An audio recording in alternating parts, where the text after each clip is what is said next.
Hi, my name is Taylor Yundick, and I am a student nurse at the University of Michigan School of Nursing. I'm going to be presenting a patient to you today. Patient is a 57-year-old Caucasian married male. Current job is a mortgage banker.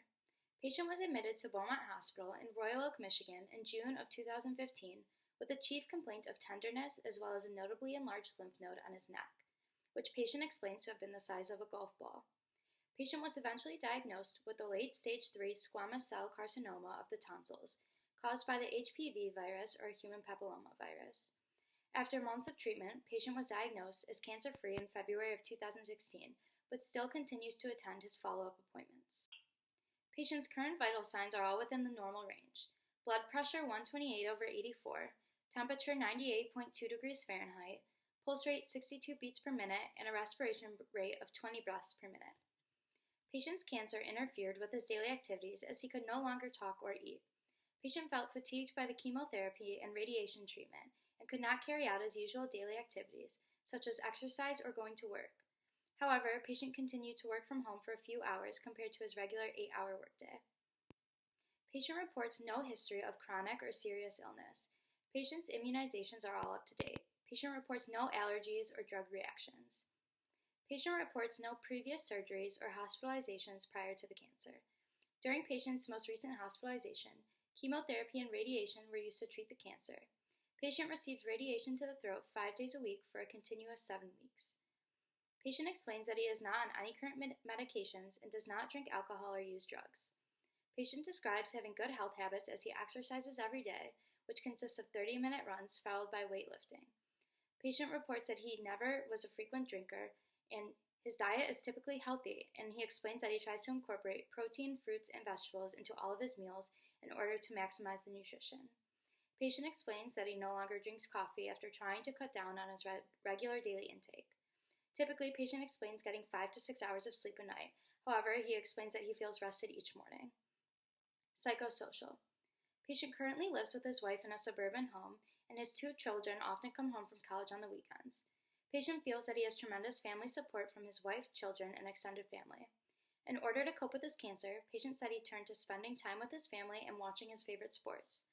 Since being cancer-free, patient explains that he no longer feels stressors in his daily life. Patient is of the Reformed Jewish faith and attends synagogue with his family during the religious holidays. Patient got a high school degree and attended college for 2 years. Patient attends his routine checkup visits and now continues to see his oncologist for routine appointments every 3 months. Patient explains having no family history of disease. Patient described his overall health as being very good and his lifestyle is healthy and active. At the time of his cancer, patient experienced altered nutrition related to decreased oral intake of food due to his diagnosis. Patient received his nutrients from a feeding tube and lost a total of 38 pounds over the course of 9 months. Since being declared cancer-free, patient has gained 5 pounds back and hopes to gain another 10 to 15 pounds. Patient explains that he doesn't experience regular fever, chills, night sweats, excessive fatigue, or intolerance to heat or cold.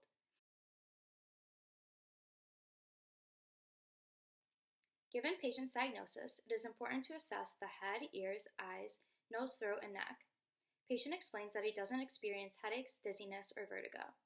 Patient currently doesn't feel pain, but at the time of his chemotherapy, patient rated the pain in his neck as a 9 out of 10, and describing the process of swallowing as a sharp pain. Patient also experienced pain when he began to start eating solid food, which he rated as a 7 out of 10 as he finished his food.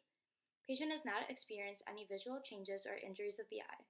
Patient experienced loss of hearing from his right ear due to the radiation. Doctors explain that it is possible that he may gain his hearing completely, and patient is remaining optimistic. Patient's last eye and dental exams were both within the past year.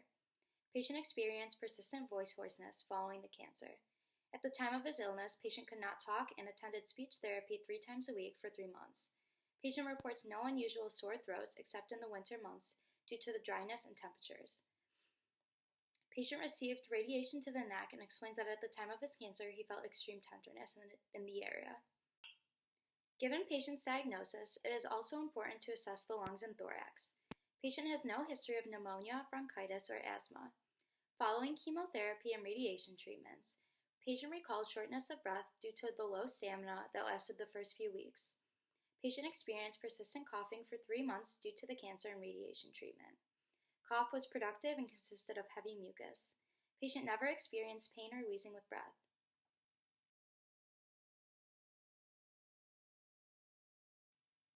Hint. Upon examination, patient appears calm with no distress. Skull appears round, symmetric, and appropriate size for the body. Skin is smooth and even color, and all the facial structures appear symmetric. Patient has full range of motion of his neck. Trachea and cervical vertebrae are midline with no notable enlargement of the thyroid during palpation. Patient's cervical lymph nodes are movable with no enlargements. However, tonsillar lymph nodes still feel slightly tender. During inspection of the eyes, patient's eyelids approximate completely when closed. Eyelashes are evenly distributed and curve outward. Conjunctiva is clear and moist, sclera is white, cornea is clear, and the iris is of even color. Patient has 20/20 vision in both eyes during testing of cranial nerve 2. Visual fields and extraocular motor functions appear to be intact. During corneal light reflex, reflection of the light is equal in both eyes. Patient performed cover-on-cover tests without movement of the eyes laterally or upward or downward. Patient's pupils are equaled, round at 4 centimeters, reactive to light and accommodation. Constriction of the pupils was both direct and consensual. During inspection of the ear, no deformities or lesions were noted. Pinna was firm yet flexible. Patient successfully completed whispered tests in the left ear, but had difficulty hearing in the right ear. No swaying was noted during patient's performance of the Romberg test. During inspection of patient's nose, no inflammation or deformities were present. Patient was patent in both nares, and nasal cavities were pink and moist with no redness or irritation. No tenderness or pain during palpation of the frontal and maxillary sinuses. During inspection of the lips, no cracking or lesions were apparent. Patient showed no signs of crepitus during palpation of the temporomandibular joint. Buccal mucosa is pink and moist. Teeth are white and straight. Gums are pink with no inflammation. The soft palate is pink. The hard palate is white. Tonsils are a +1. Tongue is mobile during testing of hypoglossal nerve. During testing of glossopharyngeal nerve, the soft palate rises and the uvula is midline. During testing of vagus nerve, gag reflex is intact.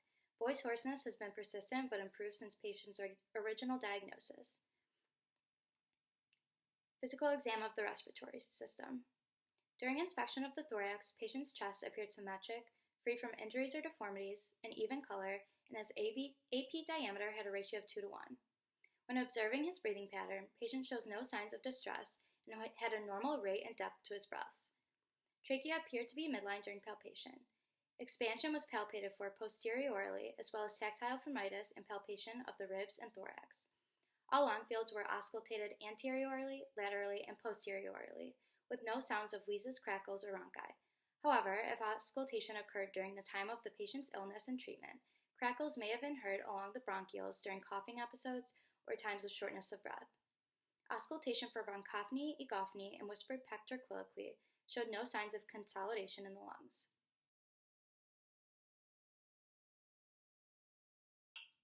Based on the patient's chemotherapy and radiation treatment, I would perform a neurological assessment as my first pertinent system.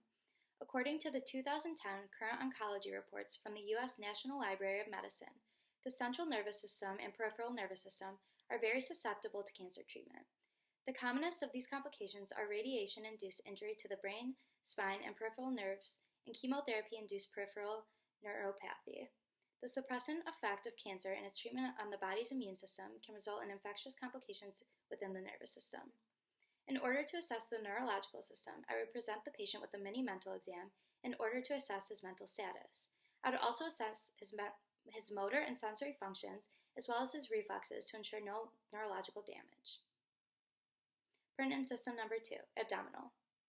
Chemotherapy has also been known to cause diarrhea and irregular bowel movements for patients. Because of this, the next pertinent system I would assess is the abdomen.